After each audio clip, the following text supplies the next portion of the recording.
দিন নাই রাত নাই আমার হোয়াটসঅ্যাপ গ্রুপে অনেকগুলা প্রশ্নই ঘোরাফেরা করে। তবে সেই প্রশ্নগুলোর মধ্যে থেকে আমি কিছু গুরুত্বপূর্ণ প্রশ্ন বাছাই করছি। আপনারা অনেকেই আমাকে জিজ্ঞেস করে থাকেন যে ভাই, সেলফ ফান্ডে আসবো নাকি স্কলারশিপে আসবো, তারপরে ভাই আমি কি ইংলিশ মিডিয়ামে পড়বো নাকি রুস্কি মিডিয়াম নিয়ে পড়বো। ঠিক আছে, এরপরে অনেক মানুষ এরকম থাকে যারা কিনা আমারে জিজ্ঞেস করে যে ভাই আমি কোন সাবজেক্ট নিয়ে পড়বো। আসলে তারা নিজেই তাদের ভবিষ্যৎ নিয়ে চিন্তিত, আমারে জিজ্ঞেস করে যে তারা কি কোন সাবজেক্ট নিয়ে পড়বে এটা সিদ্ধান্ত দিই। তো ভাই আপনার ভবিষ্যৎ অবশ্যই আপনাকে ডিসাইড করতে হবে। তো যতগুলা প্রশ্ন এখানে আমি বললাম, এই প্রশ্নের উত্তরগুলা নিয়ে এই ভিডিওতে আলোচনা করা হবে। আমি চেষ্টা করব আমার জ্ঞান অনুযায়ী আপনাদেরকে ভালো একটা পরামর্শ দেওয়ার। তো আপনারা অবশ্যই বুঝতে পারছেন এই ভিডিওটা অনেক গুরুত্বপূর্ণ। তো প্রথম থেকে শেষ পর্যন্ত ভিডিওটি দেখার অনুরোধ রইল।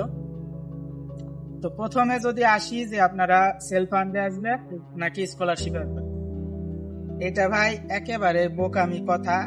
এটা একেবারে বোকামি কথা। কারণ কি, যদি ভাই আপনার স্কলারশিপ পাওয়ার মতো পসিবিলিটি থাকে, আপনি যদি স্কলারশিপের যোগ্য হয়ে থাকেন, আপনার রেজাল্ট ভালো, আপনার স্পিকিং ভালো, ঠিক আছে, তাহলে কেন আপনি বোকামি কাজ করে আপনি সেলফ ফান্ডে আসবেন?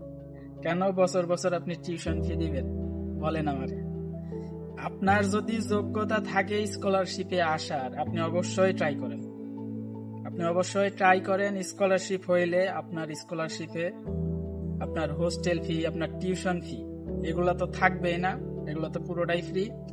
এবং আপনাকে আরো উল্টো মাসে মাসে 2 থেকে 3,000, এটা এক একটা স্কলারশিপের উপরে ডিপেন্ড করে, ঠিক আছে, 2 থেকে 3,000 রুবল প্রত্যেক মাসে পাবেন।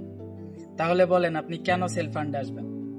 সেলফ ফান্ডে কারা আসবে? যাদের দেখা যাচ্ছে যে স্টাডি গ্যাপ হয়ে গেছে, যাদের রেজাল্ট স্কলারশিপ পাওয়ার মতো না, যারা মনে করেন যে অতটা ইংলিশে ভালো না, ঠিক আছে, ভয়ে থাকে যে স্কলারশিপ পাবে কি পাবে না। বা দেখা যাচ্ছে যে অনেকে এরকম থাকে যে ইউরোপের অনেকগুলো দেশে ট্রাই করে সময় টাকা দোনোটাই অপচয় করে বসে আছে। তো এখন আর সে চায় না যে আমি রিস্ক নিই, স্কলারশিপের জন্য আবার একটা বছর গ্যাপ দিই। যারা এই সিচুয়েশনে আছে তারা ভাই স্কলারশিপে আবেদন করার দরকার নাই, তারা সেলফ ফান্ডে অ্যাপ্লাই করুক, করে তারা ইনভাইটেশনটা নিশ্চিত করে চলে আসুন, ঠিক আছে। আর বললাম তো যে যাদের যোগ্যতা আছে ভাই অবশ্যই আপনারা স্কলারশিপে ট্রাই করবেন। কেন এই বোকামি করবেন? আপনারা সেলফ ফান্ডে কেন আসবেন? স্কলারশিপ আসলে আপনার একটা টাকা লাগতেছে না লেখাপড়াতে, উল্টো আপনি আরো টাকা পাইতেছেন, ঠিক আছে। আপনি যদি লেখাপড়াটা কন্টিনিউ ঠিক মতো রাখতে পারেন, আপনার স্কলারশিপ যাবে না, এটা আপনি ফুল টাইপে যাচ্ছেন, আপনার ব্যাচেলর শেষ হওয়া পর্যন্ত আপনি স্কলারশিপ পাইতেছেন। তো অবশ্যই স্কলারশিপ ট্রাই করেন। এরপরে যদি আসি ওই যে ইংলিশ মিডিয়াম নাকি রুস্কি মিডিয়াম, তো অনেকে এটা জিজ্ঞেস করে যে কোনটায় পড়বে। এখন আমার ভাই সোজাসুজি কথা, আমি সোজাসুজি বলতেছি যে আপনি কি রাশিয়ায় স্টে করতে চান? আপনার সব কি রাশিয়ার সিটিজেনশিপ বা রাশিয়ার পেয়ার?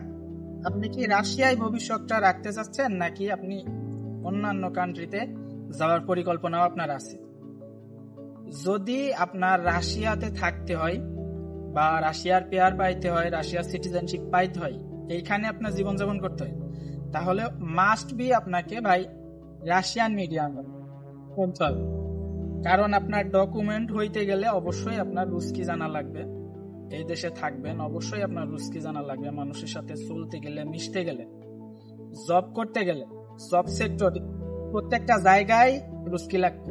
আপনার পিআর যে পদ্ধতি, ওইখানেও আপনার যে ইন্টারভিউ হবে, ওইখানেও আপনার রাশিয়ান ল্যাঙ্গুয়েজের টেস্ট দেওয়ার পরে আপনাকে পিআরটা দিবে। সুতরাং যারা রাশিয়াতে থাকতে ইচ্ছুক তারা অবশ্যই রাশিয়ান মিডিয়ামে পড়বেন, রুস্কি নিয়ে পড়বেন, ঠিক আছে। সে আপনার যে কোনো সাবজেক্ট হোক, আপনি রাশিয়ান ল্যাঙ্গুয়েজে পড়ার চেষ্টা করবেন, ঠিক আছে। আর যারা ভাই আপনারা চাচ্ছেন যে ব্যাচেলরটা এখানে কমপ্লিট করব, দেন মাস্টার্সের জন্য ভালো কোনো কান্ট্রি ট্রাই করব, তারা ভাই কেন রুস্কি নেবেন? আপনারা এমন কোন ইউনিভার্সিটিতে যান যে ইউনিভার্সিটিগুলা আপনার যে কাঙ্ক্ষিত সাবজেক্ট, ওই সাবজেক্ট ইংলিশে আছে, এবং ইউনিভার্সিটি ব্যাচেলর কমপ্লিট করার পরে আপনাকে একটা সার্টিফিকেট দিবে, যেমন বাংলাদেশে এমআই দেয়। তো এরকম কোন ইউনিভার্সিটি সিলেক্ট করার পরে ইংলিশ মিডিয়ামে ভর্তি হবেন। এখানে আরেকটা কথা যে ভাই, প্রথমে তো যাইতে হয় যে প্রিপারেটরি কোর্সে, তো পরবর্তীতে কি আমি ইংলিশ মিডিয়ামে ভর্তি হইতে পারবো? জি অবশ্যই। আপনার 1 বছর কোর্সটা শেষ হওয়ার পরে আপনি চাইলেই ইংলিশ মিডিয়াম বা রুস্কি মিডিয়াম যে কোনো একটাই ভর্তি হইতে পারেন। আপনি চাইলে যে কোনো সাবজেক্টে ভর্তি হইতে পারেন। আপনার বাংলাদেশে সে যে কোনো সাবজেক্ট থাক না কেন, এখানে এসে আপনি যে সাবজেক্ট চান ওই সাবজেক্টেই কিন্তু ভর্তি হইতে পারেন। আশা করি এই বিষয়টাও ক্লিয়ার। এর পরবর্তী বিষয় যেটা, যে ভাই আমি কোন সাবজেক্ট নিয়ে পড়বো, ভাই এটা কেন আমারে জিজ্ঞেস করেন বলেন তো? এটা কেন আমি বা আমার মতো ইউটিউবার বা অন্য মানুষকে কেন আপনার এই জিনিসটা জিজ্ঞেস করেন? ভাই আপনি ভবিষ্যতে কোন জায়গায় যাবেন, ঠিক আছে, কোন পর্যায়ে জব করবেন, কোন সেক্টর আপনার পছন্দের, সেই সেক্টর অনুযায়ী আপনি সাবজেক্ট চয়েস করবেন। এখন যদি আপনার সত্যি লেখাপড়া করার ইচ্ছা থাকে, তাহলে তো এরকম প্রশ্ন করার কোনো কারণ আমি খুঁজে পাই না। কারণ যারা লেখাপড়া করবে তারা অবশ্যই নিজেকে ওইভাবে প্রিপেয়ার করে নাই যে আমি ভবিষ্যতে কোন জায়গায় থাকবো, আমি কোন জব করব, কোন সেক্টর আমার জন্য ভালো। তারা এই বিষয়গুলো অবশ্যই খুব ভালো করে বুঝে এবং জানে। এখন যদি আপনার ইচ্ছা থাকে এরকম যে আমি লেখাপড়ার পাশাপাশি কাজ করে টাকা পয়সা ইনকাম করব, ফ্যামিলিকে সাপোর্ট দিব, তাহলে ভাই আমি সোজাসুজি বলি, যে সাবজেক্টগুলোতে মনে করেন যে ইউনিভার্সিটি প্যারা কম দেয়, হ্যাঁ, যে সাবজেক্টগুলোতে আপনার হচ্ছে লেখাপড়া সহজ, সেইগুলা নেন, বুঝছেন? সেইগুলা নিলে দেখা যাচ্ছে যে আপনার ক্লাসের প্রেশারটা কম থাকবে।